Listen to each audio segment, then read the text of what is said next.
Eu sou a Dirce, sou oriental de origem japonesa, cabelos deveriam estar mais escuros, já estão mediados por, por muitos fios grisalhos. Eu uso óculos, estou usando uma blusa branca e atrás de mim é uma parede bege. Queria primeiro cumprimentar a todos, todas e todes participantes dessa 14ª Conferência Municipal de Assistência Social de Lins. Queria agradecer muitíssimo o convite de todos vocês, todas e todes, para estar junto aqui nesse momento tão significativo, né? Meus cumprimentos às autoridades que estiveram, que estão aqui conosco, na pessoa do senhor prefeito João Pandolfi, também do reitor da Unilins, né, o professor José Queiroz. Queria cumprimentar a secretária de Assistência Social, a Rita de Cássia de Freitas, e a presidente do Conselho Municipal de Assistência Social, a Cláudia Calcanhoto, e de uma forma muito especial também a toda a equipe de apoio de professores da Unilins, aqui o professor que está nos auxiliando e nos apoiando aqui na condução, professor Milton Misato, que bem lembrou da professora Elizabeth Rosa, que fez o primeiro contato comigo, uma querida amiga, e que eu já disse que vou tomar emprestada a tese dela para também dialogar hoje aqui com vocês, e também a Carol, né, que está aqui nos apoiando sempre, a Carolina Paulino. Também queria cumprimentar o trabalho e esse apoio da professora Bianca Yonemoto, aqui nesse trabalho tão importante, né, de tradução. Eu queria começar, acho que a nossa conversa, queria que tivesse um tom menos de palestra e mais de conversa, nesse ambiente que é virtual, mas que acho que pode nos possibilitar alguns diálogos, algumas trocas. Acho que nós estamos vivendo um momento do SUAS, do Sistema Único de Assistência Social, que me parece um arco histórico. A gente vinha num processo de construção e aprimoramento desse Sistema Único de Assistência Social, tão duramente conquistado. Estamos hoje num cenário em que temos que resistir e temos também que ser insurgentes nessa resistência diante da tragédia social e de necropolítica que estamos vivendo no nosso país, nas nossas cidades. Aqui, então, vai a minha solidariedade a todas as famílias, amigos, amigas das quase 600 mil vítimas da Covid-19. Dentre dessas vítimas, certamente, usuários, usuárias do SUAS, trabalhadoras, trabalhadores do SUAS, conselheiros, conselheiras da política de assistência social, gestores, gestoras, militantes do SUAS. Esse cenário nos leva, então, a buscar, nesse momento de conferência inusitado, Estamos vivendo esse momento desde a conferência de 2019, que foi um marco de resistência também. E agora, nessa conferência de 2021, nós temos que redobrar a nossa esperança.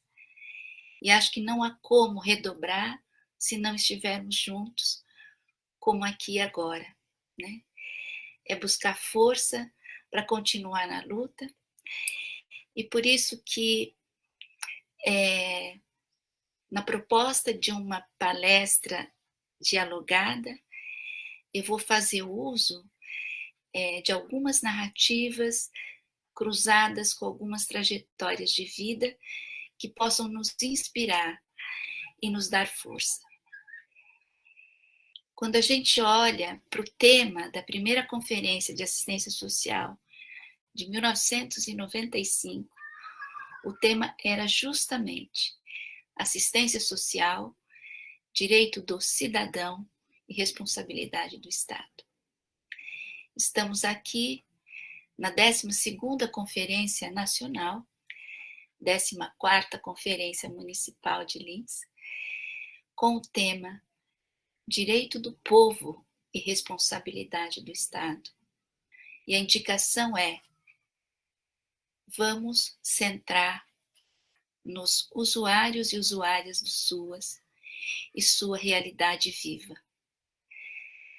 Portanto, eu penso que o tema dessa conferência nos desloca para um lugar que eu estou chamando o SUAS com os pés no chão, junto do povo. É em torno desse lugar que eu gostaria de fazer esse diálogo com vocês hoje.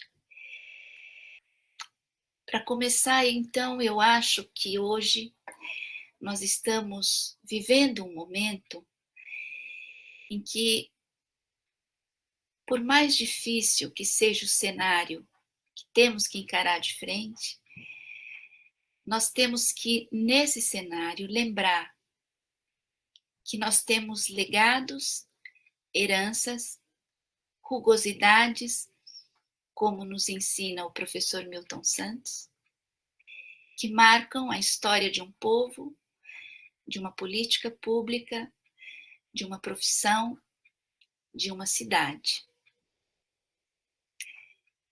E por isso que é com muito respeito que eu gostaria de dizer da importância que é tratar os SUAS com os pés no chão de Lins.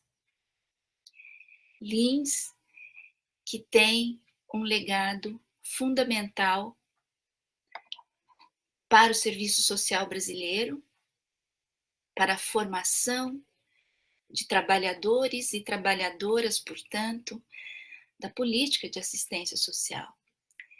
Um legado histórico que data de 1958 e que é marcado, na minha visão e nos registros e nos testemunhos de seus professores, alunos, com a militância política. É um curso de serviço social que tem essa marca indelével e que certamente continua contribuindo muito para a formação de assistentes sociais por esse país afora e por isso contribui também para o fortalecimento das políticas públicas brasileiras e também, de forma especial, a política de assistência social. Em Lins nós temos a presença forte da Igreja Católica, a famosa Diocese de Lins e sua ala progressista, com Dom Paulo Coppe, com Oscar Beoso. E descobri na tese da Beth Rosa que a presença da assistência social se fazia de uma forma muito peculiar em Lins, nesse período de início do curso do serviço social, com um serviço voltado para o trabalho com famílias expulsas do campo, que era chamado agente de família. Essa ligação de Lins com a terra, com as famílias expulsas, tem uma atualidade e um significado importantíssimo para os SUAS hoje. Um SUAS com os pés no chão necessariamente precisa olhar para todos os setores, para toda a população, para todos os sujeitos e sujeitas, enfim, para todo o povo de uma cidade. O fato da cidade de Lins ter esse histórico, esse legado, precisa ser reconhecido nessa 14ª conferência. A gente não faz a conferência só olhando para propostas futuras, para construir propostas futuras que possam de fato ser concretizadas. Precisamos estar com os pés no chão. Estar com os pés no chão é a gente olhar para a nossa história, para os legados, para as trajetórias de vidas que fizeram diferença. Eu gostaria de lembrar, nesse ano de 2021, em que a gente comemora 10 anos da Lei Orgânica da Assistência Social, em que se oficializa o Sistema Único de Assistência Social, que também comemoramos, lembramos os 10 anos de partida da querida Nobuko Kameyama, filha de Lins. Penso que esses marcos, eles não são aleatórios. Eu acho que se temos 10 anos de SUAS e 10 anos de partida da Nobuko, é um tempo para a gente pensar nessas trajetórias do SUAS e nessa trajetória da professora, assistente social, militante Nobuko Kameyama. E eu vou tomar emprestado alguns trechos da tese da professora Beth Rosa, só para a gente lembrar um pouquinho dessa figura extraordinária que foi Nobuko e que, portanto, está presente, e eu espero que ela inspire essa 14ª Conferência Municipal de Assistência Social de Lins. Descendente de japoneses, Nobuko nasceu em 1940, no município de Lins, família modesta, de pequenos proprietários rurais, era a filha mais velha entre 8 irmãos. Nobuko recebeu o apoio e incentivo de seu avô paterno e de sua mãe para ingressar nos estudos. Seu primeiro emprego foi aos 17 anos, já na área social, como agente de família, atendendo aos trabalhadores rurais e suas famílias que eram expulsos do campo por conta da política de erradicação do café no final da década de 50. Essa experiência influenciou seu ingresso em 1959, segunda turma do curso de Serviço Social na Faculdade de Serviço Social de Lins, fundada em 58. Ao longo de toda a sua graduação, ela continuou trabalhando como agente de família e assim concluiu o curso, iniciou sua carreira docente na mesma faculdade em que se formou. O projeto desenvolvido com a população rural de Lins e a própria faculdade, Serviço Social de Lins, tornaram-se alvo de vigilância e ataques, e com isso, Nobuko foi profundamente atingida. Como consequência, ela passa por fortes investigações, sendo intimada a responder interrogatórios, além de ter sua casa invadida, e antes de ser presa, consegue sair do Brasil com o apoio do amigo Dom Paulo Coppi, bispo da Diocese de Linz. Só no final de 1978 retorna ao Brasil. No mesmo ano do seu retorno, é nomeada diretora da Faculdade de Serviço Social de Linz, trazendo novos pontos de vista, metodologias e mudando toda a concepção tradicional do serviço social. Outras universidades também estavam em processo de revisão curricular e, a partir desse movimento nacional, foi aprovada a Resolução 6, de 23 de setembro de 82, que implantava um novo currículo do curso. Foi peça fundamental na reestruturação do serviço social no Brasil, contribuindo e participando ativamente nesse processo.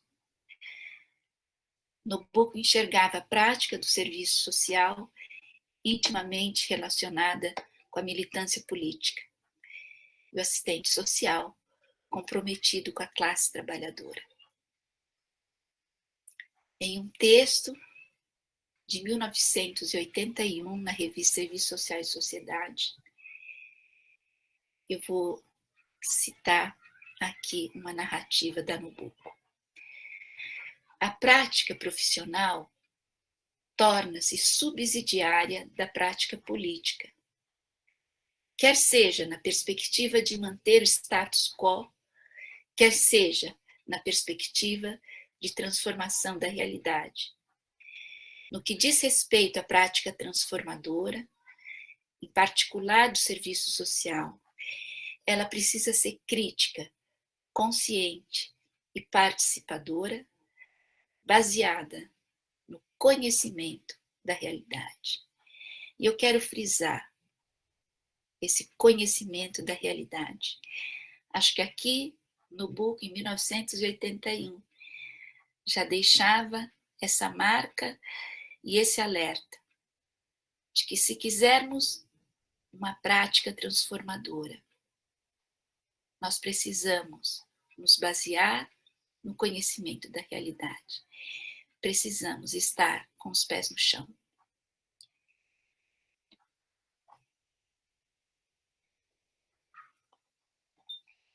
Eu quero agora reproduzir uma segunda narrativa e uma segunda trajetória. A narrativa é de um pesquisador de iniciação científica da Universidade Estadual de Londrina, escrita em 2016, sobre uma ocupação chamada União da Vitória. Ao ganhar força e conquistar o espaço, as famílias começam a se assentar no local, porém com uma dificuldade que foi superada através de muita luta e resistência. Inicialmente, o assentamento sofria com a falta de condições básicas para uma moradia adequada, como a falta de água, que, segundo alguns moradores, durava apenas 3 dias até chegar novamente.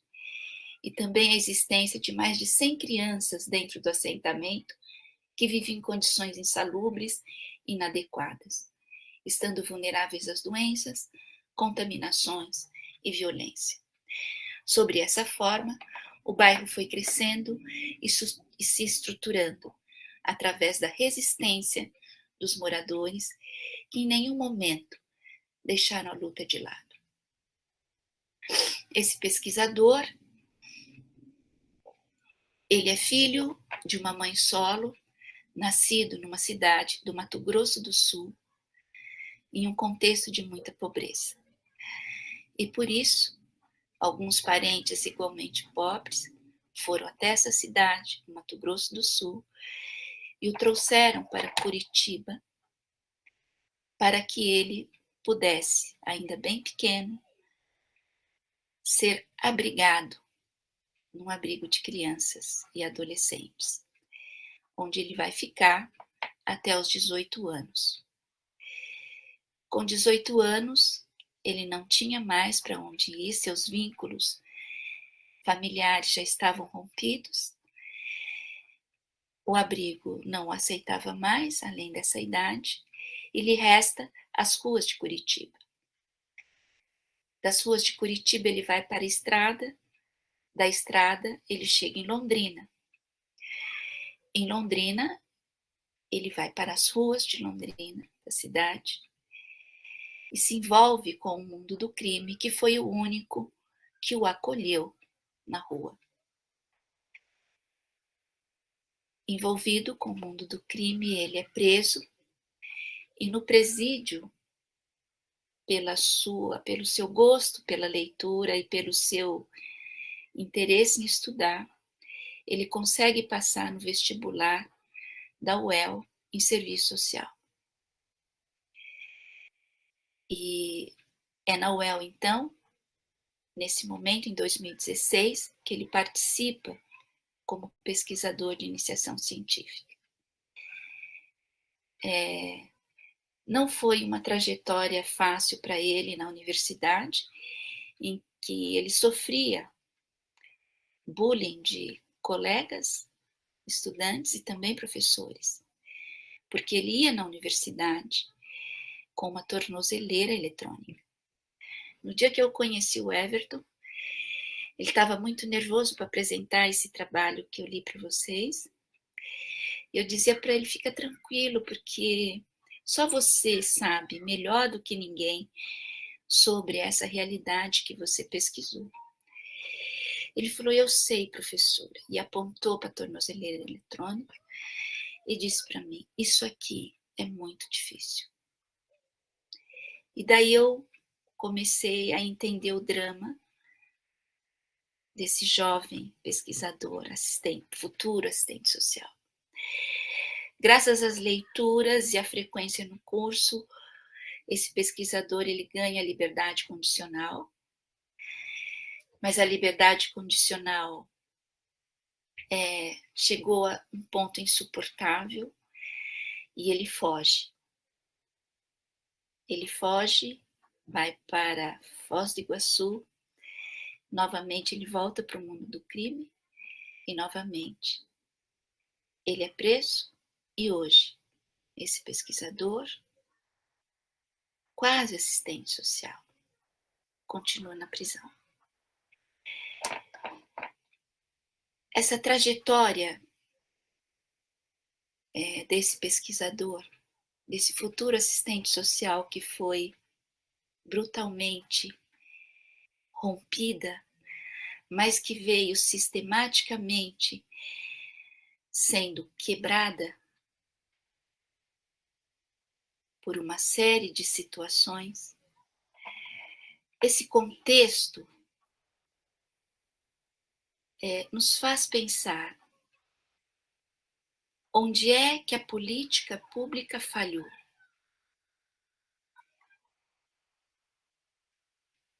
O abrigo é uma resposta, mas não foi uma resposta suficiente.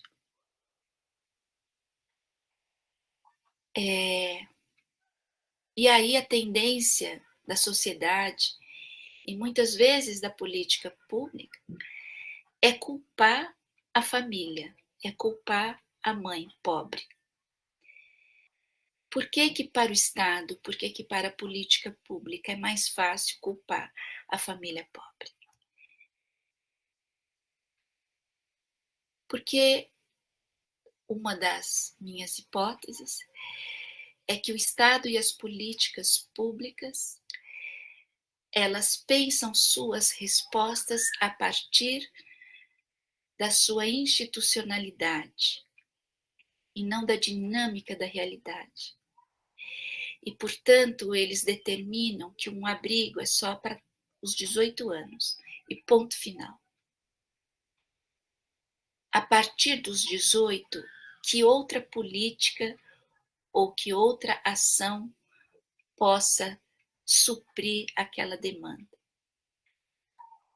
E assim, nós temos um modo de ver a política como uma relação simples entre demanda e oferta, mas não entre uma relação de proteção, desproteção social que se dá na dinâmica da vida, no cotidiano da vida, e que por vezes então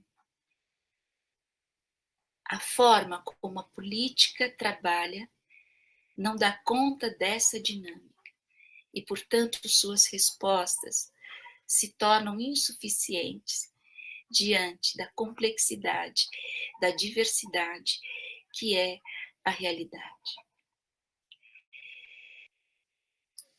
Uma terceira narrativa é um rap do Sabotagem chamado Um Bom Lugar.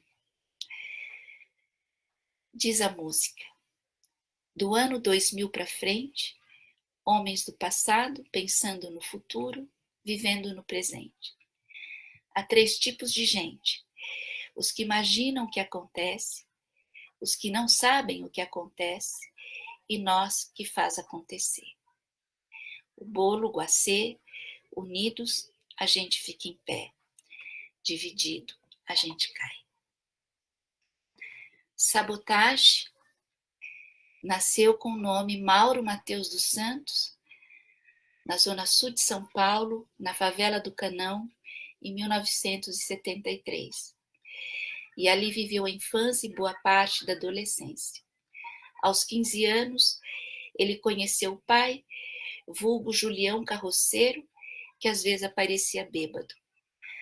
A mãe foi doméstica, costurou, passou. Fez de tudo um pouco para sustentar 3 filhos. O caçulo, Maurinho, Deda, que se envolveu com o tráfico e morreu nos anos 90, e Paulinho, sem saúde mental. Adulto, Sabotagem muda-se com os filhos e a esposa para as favelas da Paz, do Morro e do Autódromo, todas no bairro de Interlagos, zona sul de São Paulo. Ex-interno da FEBEM, atual Fundação Casa, o rapper nunca escondeu seu envolvimento com o tráfico de drogas e com o crime organizado, pelo qual foi indiciado 2 vezes. Morreu aos 30 anos de morte matada. Mais uma trajetória interrompida de um músico, de um artista fenomenal. Tão fenomenal que as suas reflexões eu vejo que se aproximam muito do que o sociólogo francês Henri Lefebvre escreveu sobre o espaço. O Henri Lefebvre vai dizer que existe o espaço percebido, o espaço concebido e o espaço vivido.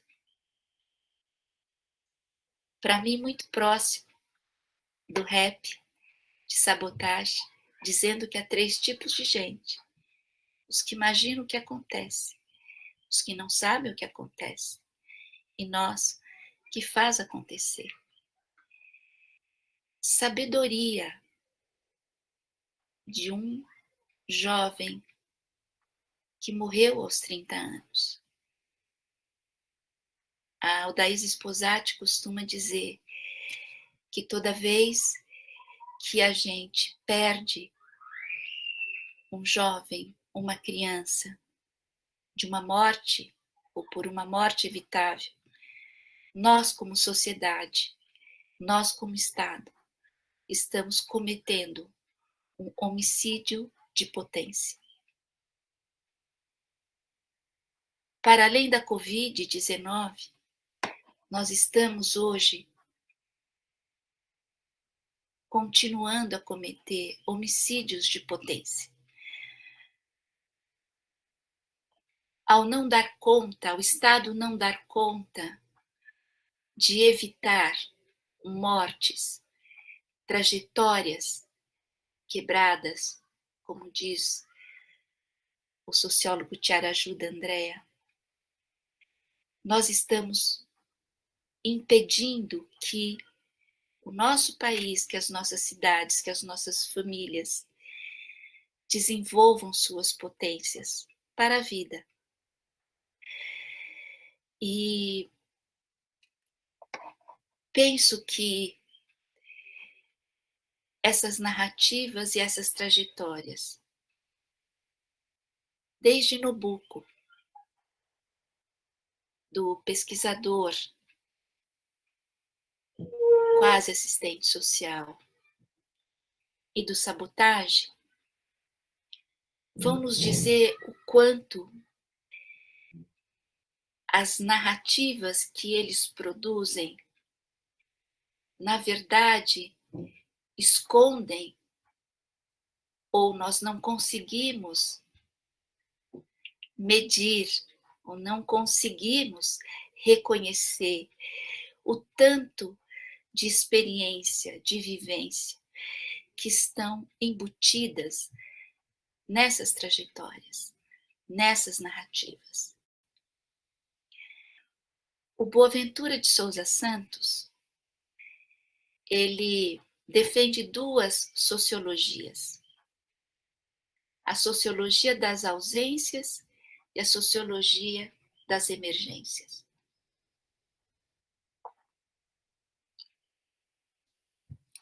Para isso, para chegar nessas duas sociologias, ele parte de um pressuposto que eu avalio como fundamental para a gente pensar nesse momento conferencial da assistência social. Ele vai dizer que nós precisamos alargar o presente e não desperdiçar as experiências. E precisamos, ao mesmo tempo, reduzir um futuro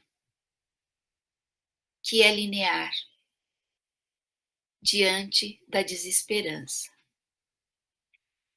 Em tempos de tantas perdas e sofrimento que nós estamos vivendo, o desafio é como manter o SUAS vivo, presente, com esperança. Acho que esse é o desafio dessa conferência. Direito do povo, responsabilidade do Estado. Para o Boaventura de Souza Santos, a sociologia das ausências consiste em transformar objetos impossíveis em possíveis e, com base neles, transformar as ausências em presenças. Para ele, a sociologia das ausências é o campo das experiências sociais. A sociologia das emergências é a segunda sociologia que ele defende. Seria, então, essa sociologia das emergências substituir o vazio do futuro, segundo o tempo linear, por um futuro de possibilidades plurais e concretas, simultaneamente utópicas e realistas, que se vão construindo no presente através do cuidado. É o campo das expectativas sociais. Portanto, eu acho que o sentido dessa conferência, nesse momento que nós estamos vivendo, da assistência social nesse país e de todo o contexto que estamos vivendo, eu penso que nós podemos e precisamos acionar a sociologia das ausências, do campo das experiências sociais, e ao mesmo tempo a sociologia das emergências sociais, como campo das expectativas sociais, de possibilidades plurais e concretas, simultaneamente utópicas e realistas. Eu acho que esse sentido se faz muito necessário nesse momento de tanta desesperança. E eu queria partir para a última trajetória, que é justamente a trajetória das conferências de assistência social. A minha pergunta é: por que nós estamos repetindo ou retornando ao tema da primeira conferência de assistência social de 1995? Assistência social como um direito do cidadão e dever do Estado, para agora, assistência social, direito do povo e dever do Estado. Eu penso que o desafio de 1995, em que se inaugurava novos rumos para assistência social no Brasil, num patamar de política pública e, portanto, da necessária afirmação de direito do cidadão e dever do Estado, nós estamos vendo nesse momento, 2021, essa Constituição de 1988 seriamente ameaçada e que, portanto, a assistência social, novamente, tem que se firmar como um direito do povo e um dever do Estado. E, portanto, acho que temos que voltar ao que Nabucco nos deixou há 40 anos atrás, naquela narrativa de 1981, em que nós precisamos partir da realidade concreta do SUAS, que precisa ser decifrada por todos nós, para todos que nela estão envolvidas. É chegado um momento em que nós precisamos estar próximos de quem faz acontecer. Nós não temos mais a possibilidade de imaginar o que acontece ou não saber o que acontece. Não nos cabe mais esse tipo de gente que o sabotage certeiramente identificou a existência. Nós temos que fazer o SUAS acontecer. Trabalhadores, gestores, serviços, programas, benefícios que estejam próximos do lado de quem faz acontecer. Usuários, usuárias, o povo, o cidadão, a cidadã. Significa chegar na escala do que eu costumo chamar o território de vivência. É nessa escala, é nesse espaço, onde a vida de todo dia acontece, tanto para o povo como para a política pública, que está presente nesse território, ainda que precariamente, ainda que pela ausência ela está presente.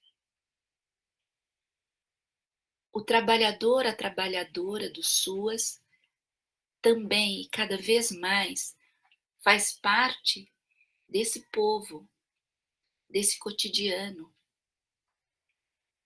em que as condições de trabalho, as trajetórias de vida de muitos trabalhadores e trabalhadoras são similares às trajetórias e às condições de vida de usuários e usuárias do SUAS. Ao mesmo tempo, nós temos hoje trabalhadores, trabalhadoras do SUAS indígenas, quilombolas, que vêm das classes populares e que trazem um conhecimento da vivência, do território de vivência.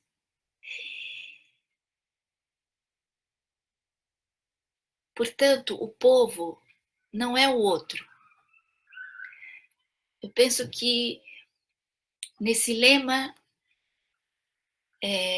da Conferência de Assistência Social, como direito do povo e dever do Estado e responsabilidade do Estado, nós não podemos separar ou distanciar e nos distanciar do povo. O povo não é o outro. O povo somos todos nós, todas nós. E é nesse lugar, e a partir desse lugar, que o SUAS precisa estar e precisa reconhecer e decifrar os seus desafios, os seus novos e dinâmicos cenários. Por que um desafio? Porque a lógica das políticas públicas brasileiras, incluso a assistência social como uma política pública, normalmente é de funcionar de costas para o chão. E mesmo que se construam diagnósticos sociais ou socioterritoriais, muitas vezes são diagnósticos também que se encontram de costas para o chão. Porque, embora repletos de informações sobre este chão, não conseguiu fazer a escuta desse chão.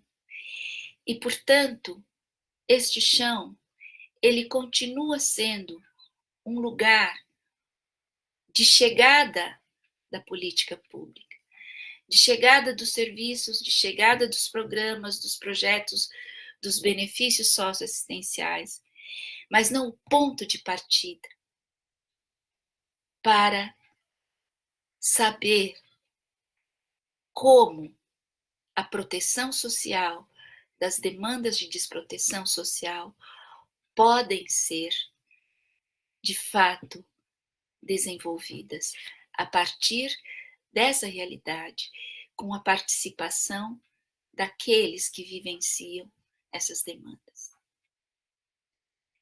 Como aproximar, então? Eu acho que esse é um grande desafio.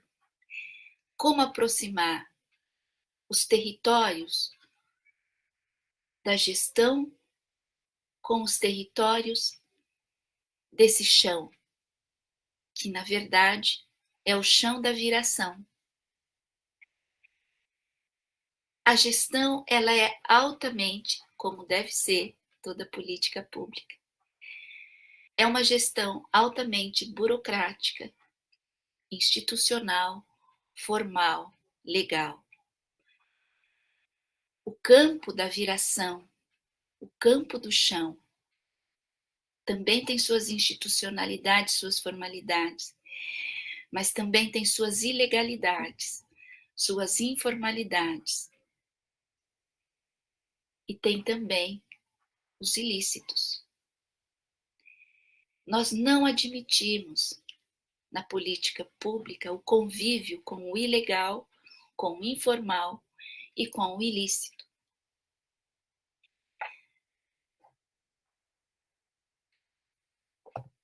Embora no cotidiano aqueles trabalhadores e trabalhadoras que estão mais próximos desse chão da viração, eles fazem a revelia da lei, negociações com o informal, com o ilegal e com o ilícito, em nome da sobrevivência e da proteção social de usuários e usuárias dos serviços. Quantas e quantos coordenadores ou coordenadoras de CRAS não negociaram com grupos do tráfico que pudessem usar o espaço coletivo do CRAS, uma quadra, um salão, para suas atividades à noite ou de final de semana, para que durante a semana se pudesse manter esse espaço funcionando devidamente. Portanto, esse direito do povo, nós precisamos pensar que é um direito que está muito mais no papel do que no chão da realidade do povo. E para que ele, de fato, se concretize nessa realidade, e a partir dessa realidade, nós precisamos chegar até a essa dimensão desse cotidiano, desse território de vivência, que é um cotidiano que historicamente é marcado pela dor, pelo sofrimento, pela luta, pela capacidade de resistência, tanto de usuários e usuárias, mas também de trabalhadores e trabalhadoras das políticas públicas, da política de assistência social. Nessa pandemia, em que se falou tanto dos trabalhadores da linha de frente, se falava só nos trabalhadores da saúde, não se falava dos trabalhadores e trabalhadoras do SUAS, que não arredaram pé, apesar de inicialmente muita precariedade em muitos municípios de materiais de proteção individual.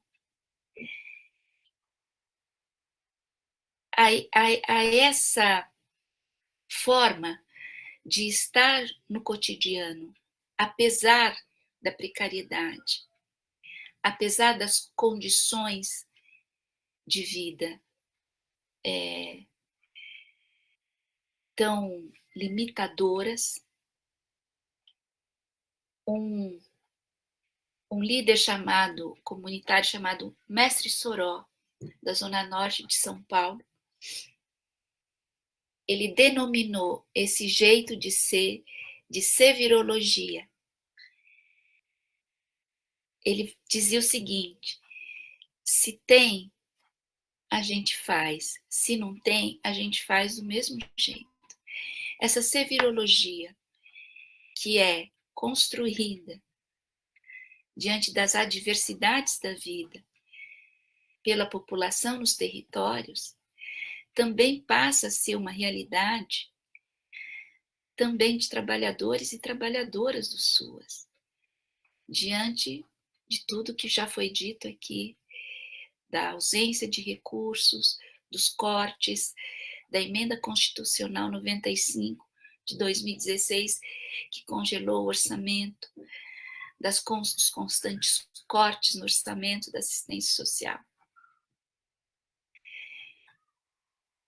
Portanto, eu gostaria de ir encerrando para que a gente possa conversar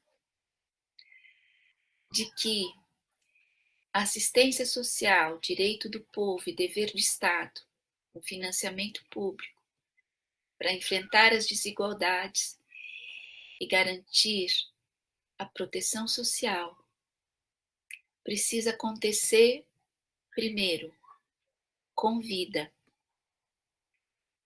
convivência, olhando para o chão, onde a vida acontece, com processos de trabalho que alargam o presente, não desperdiçando nenhuma experiência de proteção social, de defesa de direitos e de vigilância socioassistencial.